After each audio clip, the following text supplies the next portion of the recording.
Bueno, nosotros somos el grupo 5 y vamos a presentar tiempo, derechos y acciones judiciales.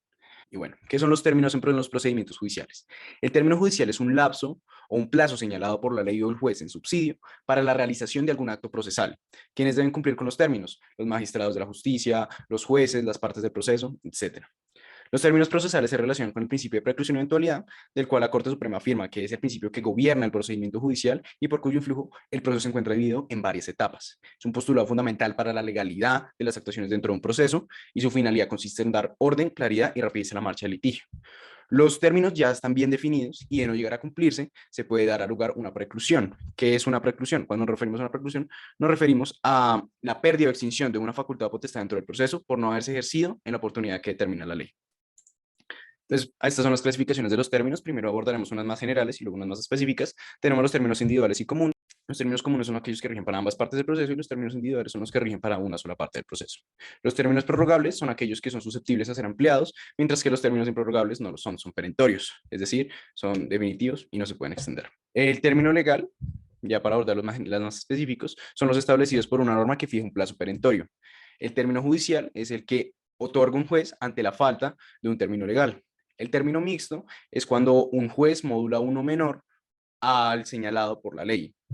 Y el término convencional es el convenido por las partes del proceso ante la posibilidad del vencimiento o la expiración de un determinado plazo. Ahora, con respecto al término ejecutoria, cuando nos referimos a término ejecutoria, nos referimos a los días o el tiempo que transcurren después de haberse notificado o un auto o una sentencia. Entonces, dicho término se utiliza para interponer recursos o para su ejecutoria cuando a la providencia ya no le caben recursos.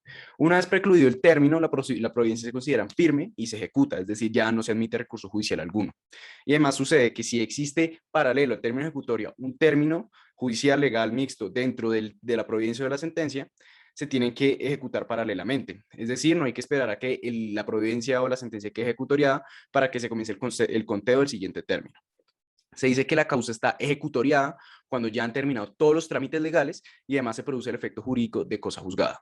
La contabilización de términos en Colombia es de tres formas diferentes, de días, meses y en años. Para los días existen dos excepciones. Primera excepción es que se empiezan a contar el día siguiente de la notificación de la Corte y segunda excepción que se cuentan a calendario, sin embargo se excluyen tanto los días festivos como los fines de semana, los días de vacancia judicial y los días que el despacho esté cerrado.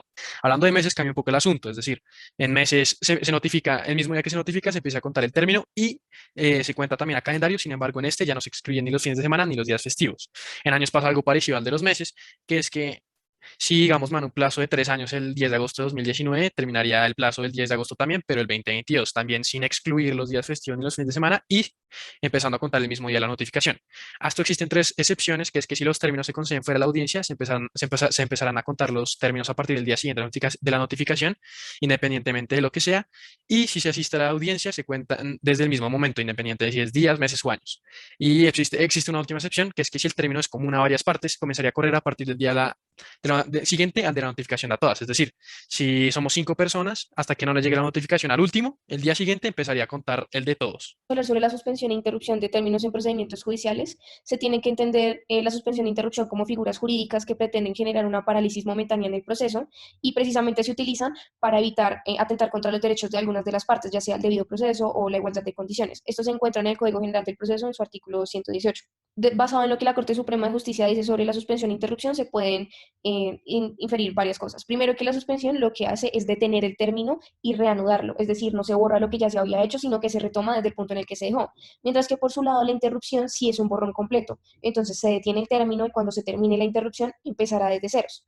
Acá pueden ver las causales de interrupción que se encuentran consagradas en el artículo 159 del Código General del Proceso y es muy importante tener en cuenta varias cosas. Primero, que la primera causal lo que pretende es pues dar el tiempo suficiente para llamar a la persona que se va a hacer cargo del proceso, ya sea pues un heredero o un familiar.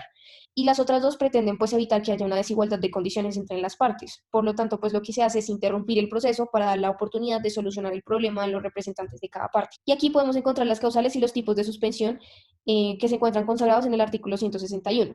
Entonces, lo primero es la prejudicialidad, y entiéndase pues por prejudicialidad cuando no se puede dictar un fallo debido a que una decisión jurídica depende de la decisión de otro tribunal, entonces debe darse espera que se genere otro fallo pues para poder continuar con el proceso. Y el acuerdo de partes es precisamente para que durante ese tiempo las partes involucradas puedan llegar a un acuerdo.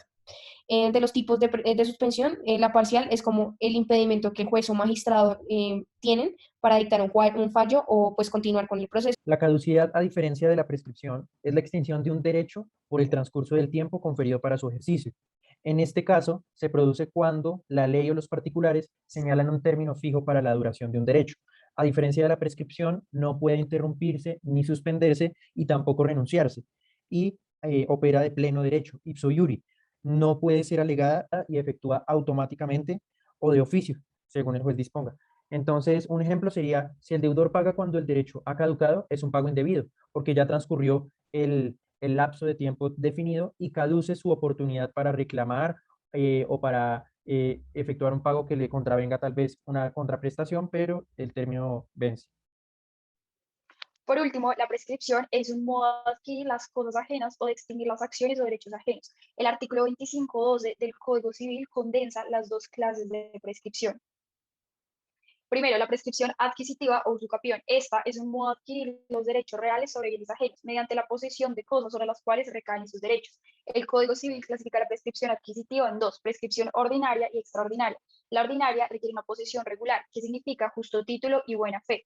Esta es de 5 años para bienes inmuebles y de 3 años para bienes muebles, mientras que la prescripción extraordinaria requiere una posesión irregular, lo que significa carencia del justo título o de buena fe, y el tiempo es de 10 años para bienes muebles e inmuebles. El justo título es un título constitutivo de dominio que por su naturaleza sirve para transferir un bien a través de la venta, permutación, donación, entre otros. La buena fe son acciones realizadas haciendo uso de exigencias morales y éticas. Los bienes muebles son aquellos que pueden moverse sin alterar su naturaleza, mientras que los bienes inmuebles o raíces son bienes que no pueden moverse sin alterar su naturaleza. Dentro de la prescripción existe la suspensión y la interrupción. La suspensión es un suceso o situación que detiene el transcurso del tiempo por el lapso que dura, pero conserva el periodo transcurrido anteriormente a esta. Es importante recordar que en la prescripción extraordinaria no se permite la suspensión, excepto en casos donde se suspende a favor de víctimas de desplazamiento forzado.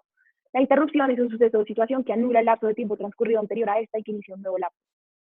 La suspensión se puede dar por 3 situaciones. La primera es cuando el propietario del bien está en condición de discapacidad, no puede ejercer sus funciones como poseedor, y un tercero debe hacerlo por él. La segunda es cuando el bien se encuentra en herencia adyacente, y la tercera es durante los matrimonios.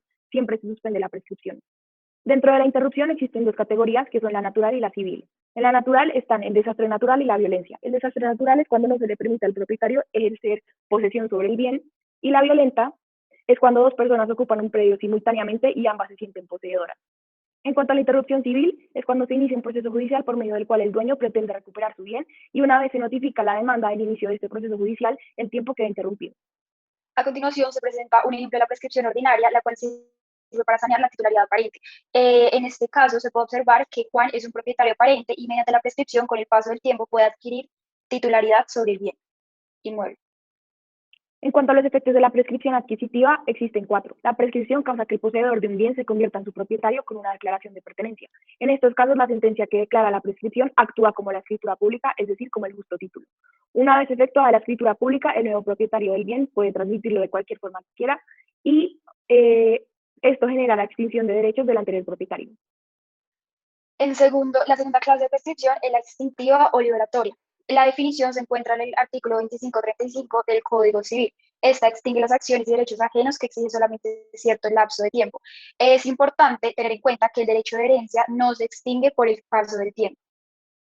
Según el Código Civil, existen 2 clases de prescripción extintiva. Por un lado, la prescripción de la acción ejecutiva, en la cual el titular o acreedor de un derecho legítimamente comprobado recurre al juez para que el deudor sea obligado a responder.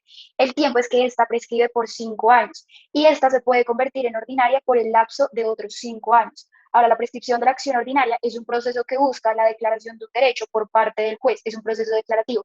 Esta prescribe por 10 años. La diferencia radica en que en la prescripción ejecutiva se tiene certeza de a quién le pertenece el derecho, ya que está determinada en un título o valor, y el deudor reconoce su obligación. Mientras que en la prescripción de la acción ordinaria no se tiene certeza de a quién le pertenece el derecho. Este es discutible, por lo que se busca la declaración de esta por parte de un juez. A continuación se presenta el ejemplo de esta prescripción extintiva. En cuanto a la opción que tiene el prescribiente, si una normatividad la prescripción iniciada bajo el imperio de una ley y que no se hubiere completado aún el tiempo de promulgarse otra que la modifique, podrá ser regida por la primera o la segunda a voluntad del prescribiente. Es decir, el prescribiente tiene la facultad de decidir si se rige bajo el tiempo estipulado antes de la ley 791 del 2002 o en virtud de la ley vigente. que la que se ha presentado a lo largo de esta exposición. A continuación se muestra un ejemplo que pretende esclarecer esta opción del prescribiente. Porque la prescripción no puede declararse de oficio. La prescripción siempre debe alegarse para ser efectuada. Quien alega debe demostrar justo título, buena fe y ánimo de señor y dueño. Esto según el Código Civil, artículo 25.13.